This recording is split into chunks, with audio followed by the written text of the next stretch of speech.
welcome, everyone. My name is Brandon King with SneakerShopTalk.com and the Big G Sports Network. And I appreciate you all coming in and spending a few moments with us. And we have an amazing guest with us here. We have got the athletic director at the University of the Virgin Islands, Dr. Karen Carty. How you doing this morning? Afternoon, I guess it is. I'm good, Brandon. How are you?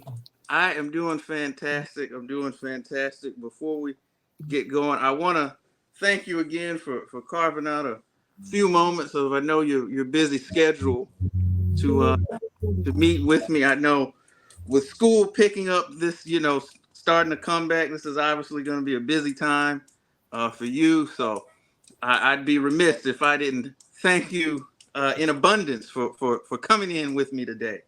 No problem. Thank you for having me. It's definitely a pleasure to be here.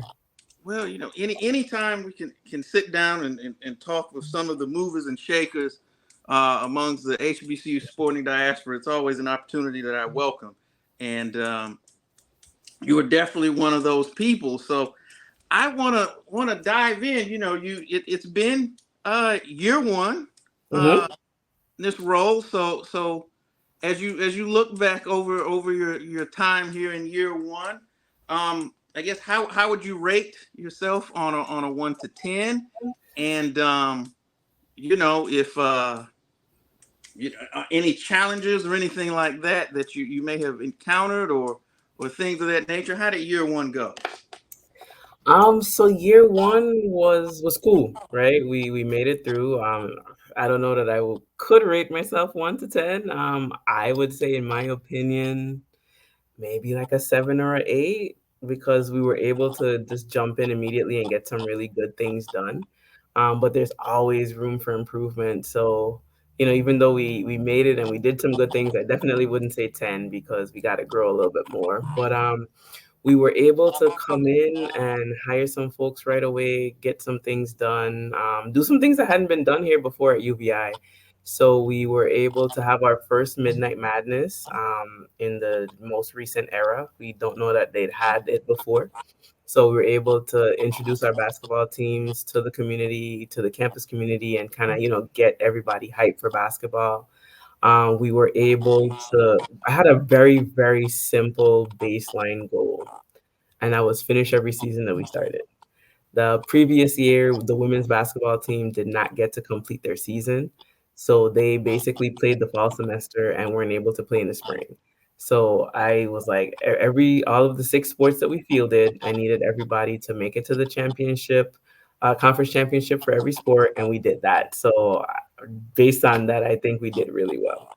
Wow, that is a tremendous accomplishment. And I guess when you come into to a role such as this, what was or if there was one particular aspect of it that kind of surprised you in terms of a challenge or anything that caught you off guard in year one as an athletic director? I would say just how much work it is. Like I've seen other ADs like work hard, but you don't understand it until you are in the seat. So, getting to work early, leaving late, you know, grinding day in and day out, and just not really kind of stopping, having to force yourself to make time was not, oh, it's a fly in here, not prepared for that one.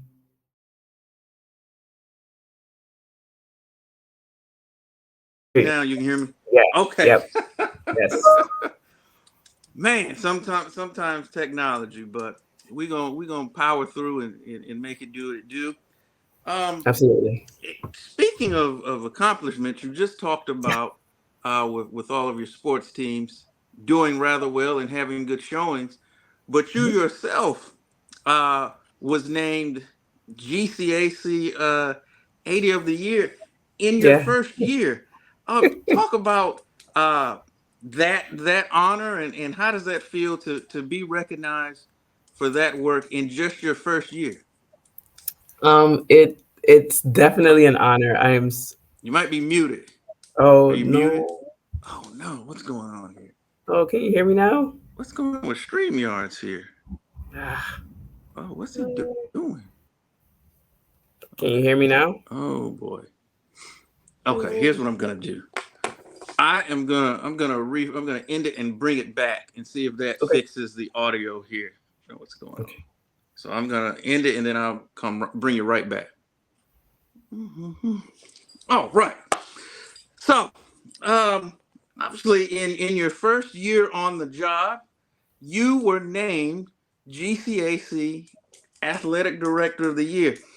How does it feel in year one of being on the job to be recognized with that type of honor?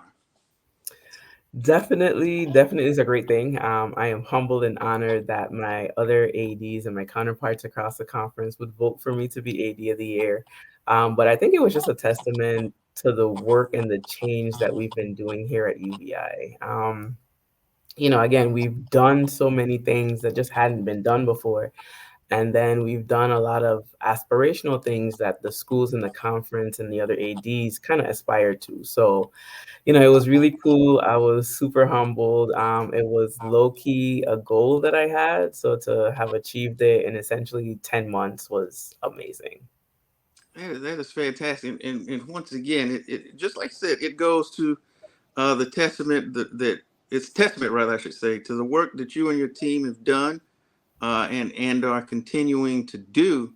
And so, if I had said again, congratulations Thank on you. that. So, as one of my mentors would say, continue to move forward. Thank you. That's the plan. And kind of getting into some of, I wouldn't say the inner workings, but I understand you also recently brought on Stephanie Cooper as basketball coach. And one of the things that I wanted to ask, because I find fascinating as you talk with different people from different schools. There's all sorts of different systems and things in place, when it comes to hiring and things of that nature. Now, and correct me if I'm wrong, is that your first coaching hire that you've made since you It's not. So it's my second. second? Second. So as soon as I started, we were able to hire a track and field and cross country coach. And then I actually hired our sports information director, two graduate assistants, one for administration, one for basketball. So Stephanie's the second coach that I've hired, and she's an amazing hire. I really cannot wait for her to get here and get started because she has a great vision for our women's program. And we had a very unique situation last year where our men's coach actually coached our women's team as well. So he did kind of a twofer, and it worked until it didn't. Could you imagine the emotion and the stress of coaching one game and then having to go do it again for another 40 minutes? So it really took a toll on him, and he, really gave it his all, and we are thankful for that. But having Coach Cooper in, she will be able to fully run the program and give our female student athletes or our basketball players, what they need and the attention that they deserve. So I am looking forward to her getting here.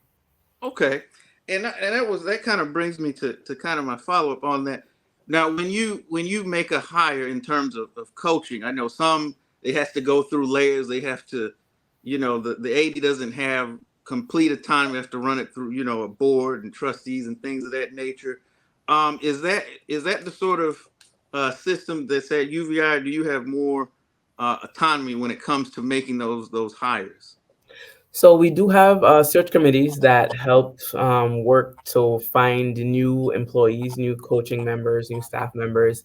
But I do kind of have the final say. Of course, I run it through my boss, which is the provost, and then through the president, just so that everybody can kind of be on the same page and understand what we're trying to do. But we don't have to get board approval for the hires that we make in athletics, thankfully. Because and I'm not to try to throw shade. We've just seen, with some of some of these coaching Mhm. hires that we've seen and turned out were not hires. Yes, Um, and just kind of wondering that because it's so easy, for so many of us to kind of armchair quarterback. Well, why don't they do this and why don't they right, do that? When right. there's a lot of there's other things that kind of go into those, and it's not just a day. All right, make the make the decision today, and you rubber stamp it the next day, and then they Right. start on Wednesday or something like that.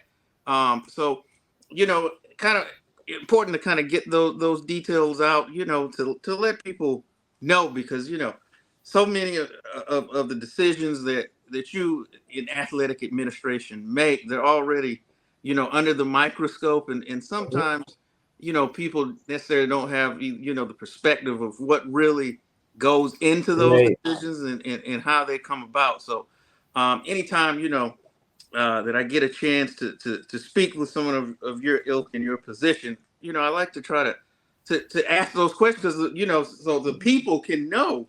right, It's not just they just want to start throwing tomatoes at you. If a coach loses 2 games in a row, why did he get this right. bum in here? What's and there's obviously, and I'm preaching to the choir on this, because I have been that loudmouth fan who didn't know some of those things, and Right, I had to be brought into the light on some things, so to speak. So, right, um, and conversations like this, I think is crucial in kind of getting those things out there, so people can kind of understand that it's a process and what all goes into that. So, right. yeah, so Absolutely. thank you for shedding some light into that.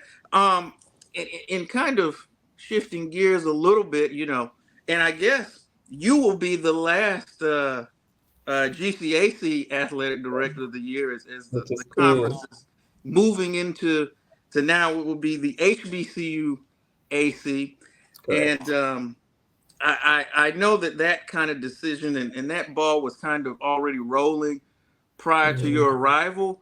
But wanted to ask kind of a couple things. One, how does it feel kind of moving into a new branding and new conference and things of that nature? And even though that ball was already rolling, did you have any part, or take any part in that change, even though it was kind of already in place before you got there? Right. So when by the time I came in, we were just seeing the final product of the planning and organization and the presentation that was put forth.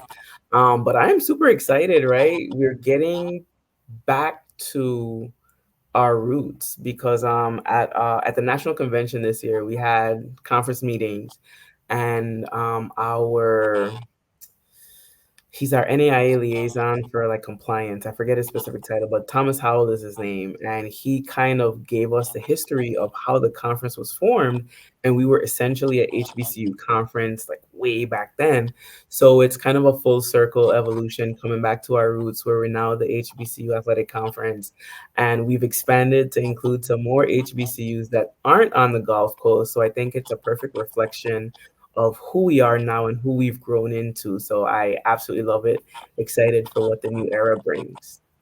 Yeah, and looking at it, it's going to be definitely an exciting time. And any time, I think that from a perspective of kind of having HBCU specific conferences that can build and amongst each other, and on an individual member institution level, I think it's a tremendous thing. So I'll be watching with great anticipation to see what comes out of the HBCU AC. Absolutely. Same here. Like I'm super excited. So let me ask this, because I'm still trying to be mindful of time. So No, again, you're I fine. appreciate You're fine. You're fine. We're good. We got some time. carving out some time with me. But if you get 3, 4, 5 years down the line, what does UVI athletics look like? So, if we're that far down, I'm thinking we have completely stabilized the operation. Because again, coming in with my basic goal being to finish the season, it kind of is a little telling of how much instability there may have been. So we're completely stable. By 5 years from now, I hope we will have added some of the initial sports that we want to grow into. We want to add men's and women's soccer on our St. Croix campus because we have two campuses. I'm on the St. Thomas campus. We also want to add softball on St. Croix, and then definitely volleyball. Like volleyball is big in the Caribbean, but it's especially big here in St. Thomas. So adding women's indoor volleyball, women's beach volleyball, because we have a beach on campus. Not sure if I mentioned that. So it's a perfect fit where we can just, play right here on campus. And then adding men's and women's tennis as well, because that's also big out here.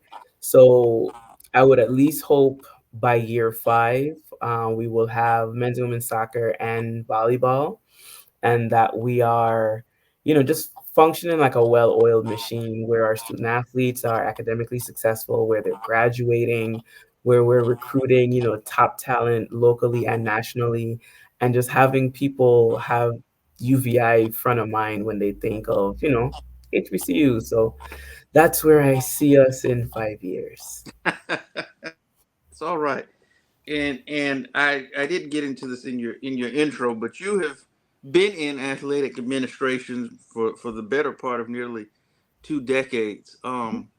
Was being in AD, was that on your to do list, so to speak, or was it something that just kind of an opportunity just kind of developed and you decided this is something at that particular point I want to do?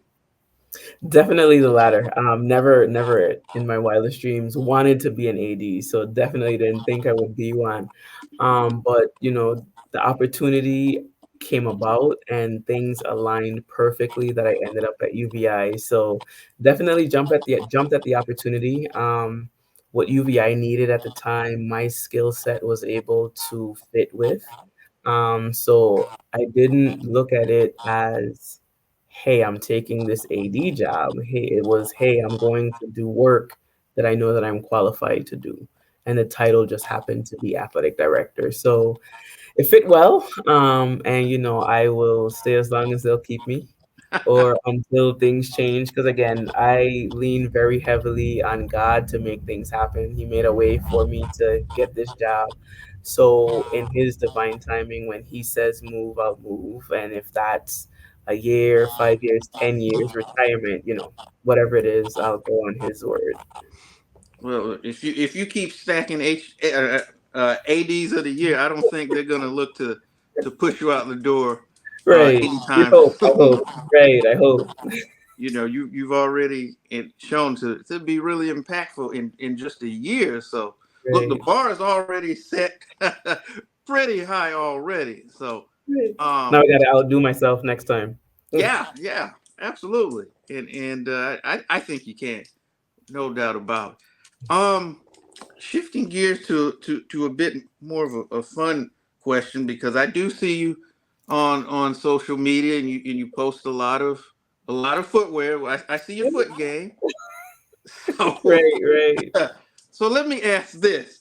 Hmm. Because every sneaker enthusiast has a story about when they caught the bug. So Right.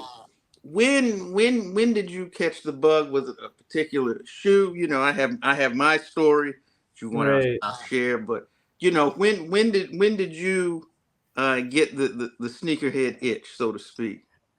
So I'm thinking it was definitely in childhood. I inherited this from my grandma.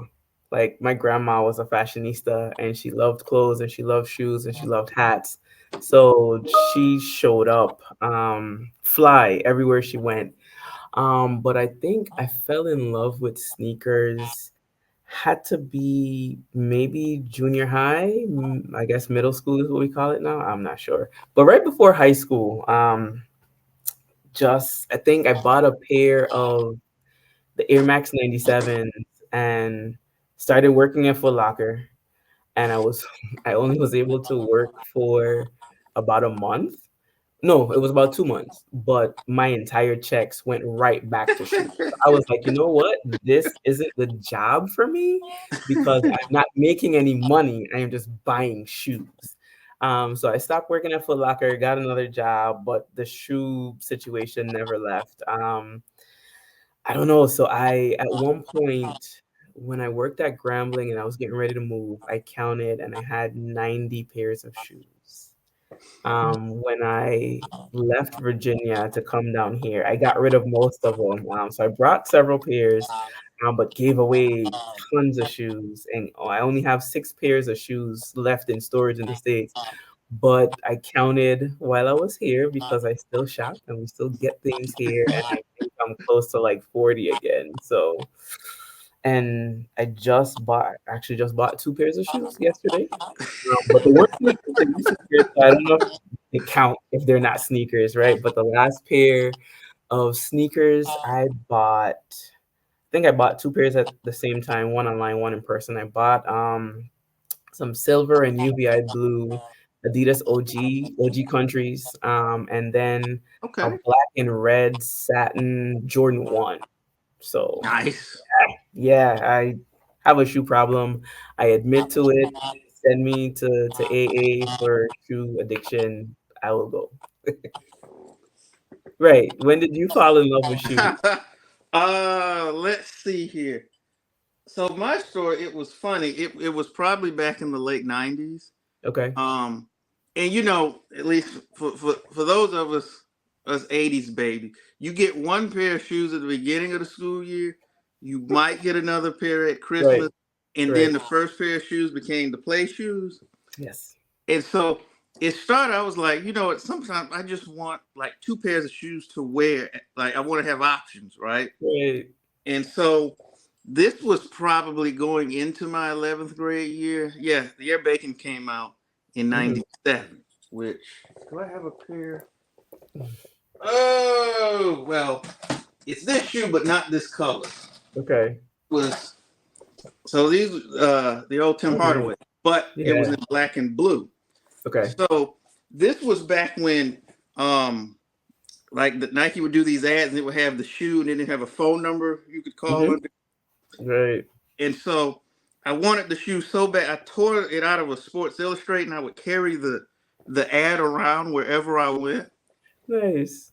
And so eventually I got the shoe and it was crazy because I had never been somebody who just wanted shoes like that. But that Mhm. shoe, it like grabbed and I was like, I have to have this shoe. And Right. then when I got two, I said, wow, three would be even better. And Right. then it went to four. And then I got into Jordans. Uh, Mm. my first pair was the Black Toe Air Jordan 14, Okay. and I wore that shoe literally.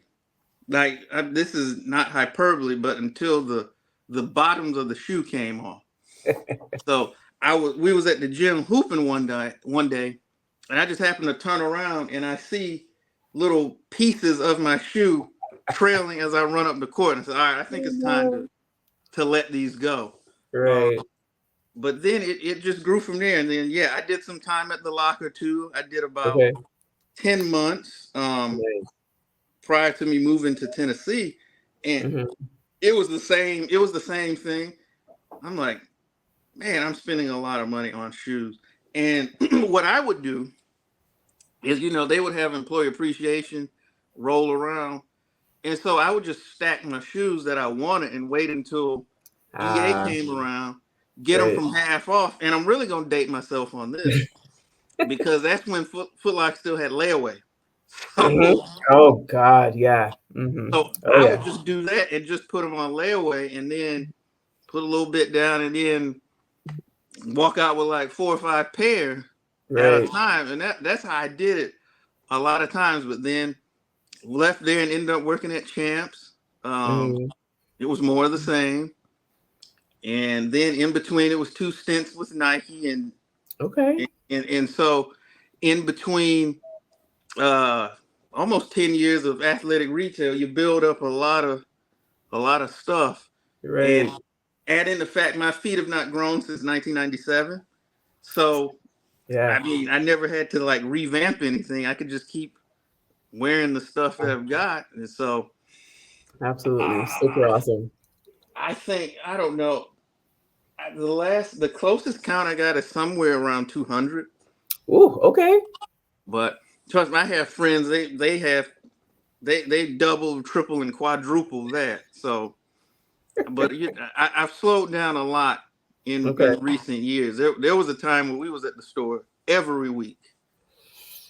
I can every week understand that. coming home with something new. But I've had to slow down a lot Hmm. since then. Having to adult, and It gets in the way sometimes. it does. It changes your priorities. Yeah, maybe back in the mid 2000s, I could be like, I could roll off $5 in gas for the week if I get these shoes. I, I Right. can't do that now. That your kids got to go to school and No, yeah. all that And gas is stuff, more so, expensive. and they keep going up. Hmm. So yeah, it slowed down a little bit. I've had to figure out how to make purchases, reasonably priced purchases around the fringe now, because Right. So that's one thing I do. So as many shoes as I buy, they're typically either on sale or they're on clearance or something. So I'm not out here just wildly spending money, even though I am spending money. oh yeah, that's kind of how I am. I just bought two pair of the Crazy Eights, and I had been Hmm. looking for them. I think they're over here somewhere. Um, I think I got an orange pair and a black and white pair, and Nice. they had Adidas had like a 50% off sale. Man, That's especially now I get definitely paid for. You mean I can just give you $19 and you'll send me the shoe? Hey, exactly. Yep. run that. Exactly. Exactly. So I am the person who catches really good shoe deals all the time. So, yeah, I completely understand. So look, we're in that we are on the same page. Right. Well, again, I appreciate you spending a few moments with us. And before we go, I do need to say this because I think I may have said it to you offline, but I'm going to go ahead and say it here in Okay. front of the people. So there's a handful of people as I've kind of gotten into the space that have helped me immensely in terms of introducing and just making it possible for me to be even sitting here. And I would like to thank you because you are one of those people. Oh, okay. And I don't even know if you remember this, but I'm going to tell this for the people watching that you actually helped arrange my first on camera interview um, as a media member in this space. Okay. And I'm sure it was, um, let's see, you were still, matter of fact, you were still with the MEAC at the time. Okay. And it was the interview with Nicole in Shakira. Oh, okay. Yes, yes. I remember that. Yeah, That yeah, was yeah.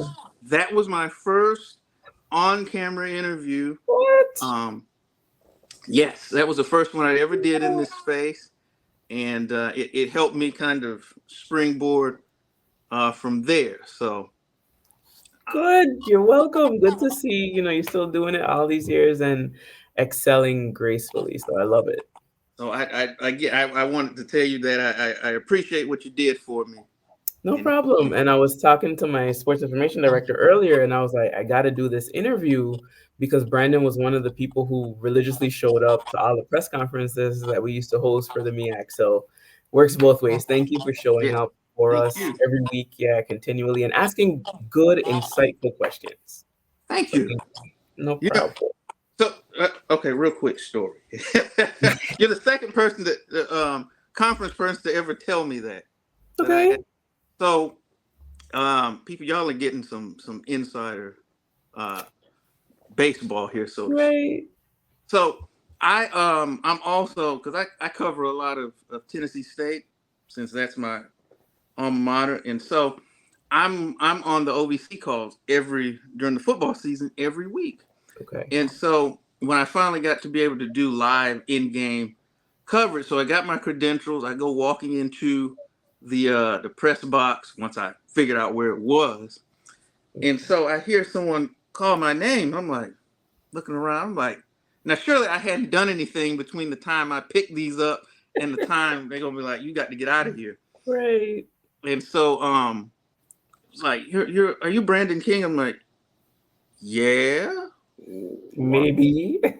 It depends on who's asking. Right. And so he was like, I'm the media person for TSU football, and he was like, you're the one who's on the calls every week, and you ask really good questions. And so just keep doing what you're doing. You ask really, really good questions on the call, and we appreciate that. I was like, yeah, that's me. That's yes, I'm your Yes, man on I'm this. him. Yes, it's me. So thank you. I try to ask thoughtful questions that I think would elicit a response that the people might want to hear about. So Right. hearing that, thank you. I appreciate that. You're welcome. I appreciated you showing up every week because people would come, but they wouldn't engage, and you definitely did. So I appreciate it. Kind of don't see the point why show up, but Yeah, hopefully, hopefully they'll have me back next year. I did do basketball. Okay. Um, they did it bi-weekly, so I was there every week. And hopefully they'll have me back for the football ones. I'm trying to figure out how all that's going to work. I might have to do it with my camera off and one baby in one hand and one in the other, but Right. we're You'll going to figure it be out. Yeah, you'll there. get it figured out. Parents are genius when it comes to multitasking and doing all the things. So I'm Yeah, sure you'll figure it out. we figure out a way to make it happen. So, ladies and gentlemen, this has been Dr. Karen Carty, athletic director at the University of Virgin Islands. Thank you so No much problem. for, Thank you for for having me. spending a Thank few moments with us, and thank you all to the people who are watching for checking us out. And we'll be back doing more interviews, talking with many of the movers and shakers, the up and comers of the HBCU sporting diaspora. And stick around, and we'll be back with more interviews. Definitely check out our website at sneakershoptalk.com for sports and HBCU news from across the HBCU sporting landscape. And with that being said, I'm Brandon King, Dr. Karen Carney, signing out. Peace.